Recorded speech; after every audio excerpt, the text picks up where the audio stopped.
Before you begin, remove the battery. Removal. Carefully separate the display bezel from the adhesive and retention tabs on the display panel and display enclosure. Important: a non-metallic flat-bladed tool should be used to separate the lower edge of the display bezel from the adhesive on the display panel. Lift and remove the display bezel.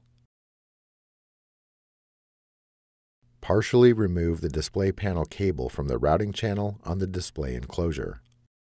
Remove the four 2.5 mm P1 Phillips head screws that secure the display panel to the display enclosure. Lift the display panel off of the alignment pins and place it face down on the top cover. Peel back the retention tape and disconnect the display panel cable from the display panel.